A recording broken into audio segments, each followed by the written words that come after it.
प्रधानमंत्री नरेंद्र मोदी रूस के 2 दिवसीय दौरे पर थे, जहां पर राष्ट्रपति पुतिन से मुलाकात उन्होंने की थी। इसके बाद पीएम मोदी ऑस्ट्रिया के दौरे पर रहेंगे। 41 साल बाद ऐसा होने जा रहा है कि भारत का प्रधानमंत्री ऑस्ट्रिया जा रहा है। जवाहरलाल नेहरू और इंदिरा गांधी के बाद ऑस्ट्रिया विजिट करने कोई प्रधानमंत्री अब जा रहा है तो वो है पीएम मोदी। 41 सालों में भारत और ऑस्ट्रिया के बीच में संबंध कैसे रहे, इसके अलावा ये भी समझने की यहाँ पर कोशिश करेंगे कि कांग्रेस सरकार और बीजेपी सरकार के वक्त में दोनों देशों यानी कि ऑस्ट्रिया और भारत के बीच क्या कुछ हुआ है।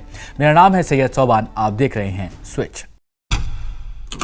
सबसे पहले आपको बता दें कि पीएम मोदी का 8 से 10 जुलाई के बीच जो प्लान था उसमें रूस का दौरा पहले था, जो कि हो चुका है। रूस के राष्ट्रपति पुतिन से उनकी मुलाकात हुई, उनके बुलावे पर वो मॉस्को पहुंचे थे। रूस और भारत के बीच में ये 22वां एनुअल समिट था, जहां पर पीएम मोदी ने शिरकत की। इसके बाद 9 से 10 जुलाई को पीएम मोदी के प्लान में ऑस्ट्रिया विजिट है। ऑस्ट्रिया में राष्ट्रपति अलेक्जेंडर वैन डर बेलेन और चांसलर कार्ल नेमर से मुलाकात होगी पीएम मोदी के। इसके अलावा ऑस्ट्रिया और इंडिया के बिजनेस लीडर्स को भी पीएम मोदी संबोधित करने वाले हैं।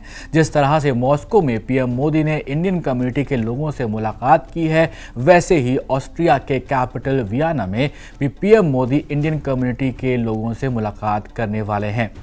41 सालों बाद पीएम मोदी जब ऑस्ट्रिया पहुंचेंगे तो एक नया रिकॉर्ड बनने जा रहा है। रिकॉर्ड ऐसे कि 41 सालों बाद भारत का कोई प्रधानमंत्री ऑस्ट्रिया पहुंच रहा है। इससे पहले इंदिरा गांधी 1971 और फिर 1983 में ऑस्ट्रिया की यात्रा कर चुकी हैं। साल 2024 में भारत और ऑस्ट्रिया के राजनयिक संबंधों के 75 साल भी पूरे हो रहे हैं। पहली बार साल 1955 में भारत के तत्कालीन प्रधानमंत्री जवाहरलाल नेहरू ने ऑस्ट्रिया का पहला दौरा किया था। हालांकि 1949 में ही भारत और ऑस्ट्रिया के बीच जो डिप्लोमेटिक रिलेशंस थे उसकी शुरुआत हो गई थी। इसीलिए 2024 में यानी कि इसी साल इस रिलेशनशिप के 75 साल पूरे होने जा रहे हैं।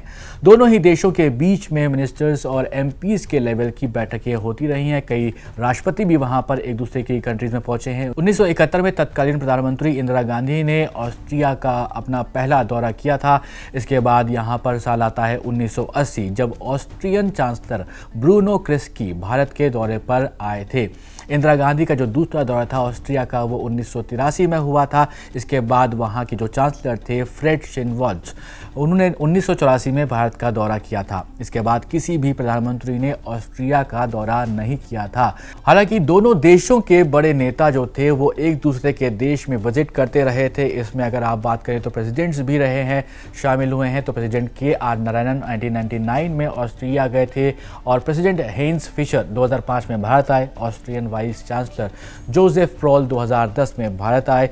इसके बाद हमारे देश की राष्ट्रपति प्रतिभा देवी सिंह पाटिल जो 2011 में ऑस्ट्रिया के दौरे पर पहुंची थी। अब पीएम नरेंद्र मोदी रूस के बाद ऑस्ट्रिया के दौरे पर होंगे और पीएम मोदी की ऑस्ट्रिया की ये पहली यात्रा होने जा रही है। प्रधानमंत्री ने अक्टूबर 2021 में ग्लासगो में COP26 के मौके पर तत्कालीन ऑस्ट्रियाई चांसलर शोलेनबर्ग, जो अब विदेश मंत्री हैं वहाँ के, उनसे मुलाकात की थी। पीएम मोदी की यात्रा से पहले नेमर ने सोशल मीडिया प्लेटफॉर्म X पर एक पोस्ट जारी किया है और इसमें लिखा है कि ये यात्रा एक विशेष सम्मान है, क्योंकि ये 40 से अधिक वर्षों में किसी भारतीय प्रधानमंत्री की मेरे देश की पहली यात्रा है। ये इसलिए भी महत्वपूर्ण है क्योंकि हम भारत के साथ राजनयिक संबंधों के 75 साल पूरे होने का जश्न मना रहे हैं। इसके बाद पीएम मोदी ने उनको शुक्रिया भी अदा किया था। अब आपको ये भी बता देते हैं कि आखिर उस दौर से लेकर आज तक भारत और ऑस्ट्रिया किस तरह के बिजनेस में एक दूसरे के साथ करार करता रहा है। भारत के की एक्सपोर्ट्स में electronic goods, apparels, textile, footwear, rubber articles, vehicles और रेलवे पार्ट्स, इलेक्ट्रिकल मशीनरी और मैकेनिकल अप्लायंसेस शामिल हैं। इसके अलावा अगर हम बात करें भारत के ऑस्ट्रिया से की इंपोर्ट्स की, तो उसमें machinery, mechanical appliances, railway parts, iron और स्टील और बाकी ऐसी चीज़ें यहाँ पर शामिल की गई हैं। अब हम आपको यहाँ पर बताते हैं कि 1983 में जब इंदिरा गांधी ने ऑस्ट्रिया का दौरा किया था तो क्या कुछ मुद्दों पर अहम बातचीत हुई थी। Indo Austrian joint economic commission यानी कि JEC को बनाया गया था। इसके तहत 200 तरह के कोलैबोरेशंस हुए थे। इसमें टेक्निकल कोलैबोरेशंस के अलावा अगर हम बात करें तो steel, manufacturing, technology, railway, transport और मेटलर्जी के फील्ड में कई समझौते दोनों देशों के बीच में हुए थे। दोनों देशों के बीच सालों तक बेहतरीन रिश्ते रहे हैं। यही वजह है कि भारत और ऑस्ट्रिया अब अपने डिप्लोमेटिक रिलेशंस के 75 साल पूरे कर चुका है। जो चीज़ 1949 से शुरू हुई है, अब 2024 में 75 साल हो रहे हैं। मिनिस्ट्री ऑफ एक्सटर्नल अफेयर्स की तरफ से इस बात को भी बताया गया है कि पिछले 3-4 सालों से दोनों देशों के बीच में बायलैटरल रिलेशंस को बढ़ाने के लिए काफ़ी काम किया गया है। पीएम मोदी के इस दौरे के साथ बिजनेस, इनोवेशन और टेक्नोलॉजी जैसे मुद्दों को अहम रखा गया है, अहम तौर पर इस पर बातचीत होगी। इसके अलावा पीएम मोदी ने हमेशा स्टार्टअप को बढ़ावा देने की बात कही है। इसके चलते फरवरी 2023 में इंडिया और ऑस्ट्रिया के बीच में स्टार्टअप्स को बढ़ावा देने के लिए इंडिया ऑस्ट्रिया स्टार्टअप ब्रिज को भी लॉन्च किया गया था।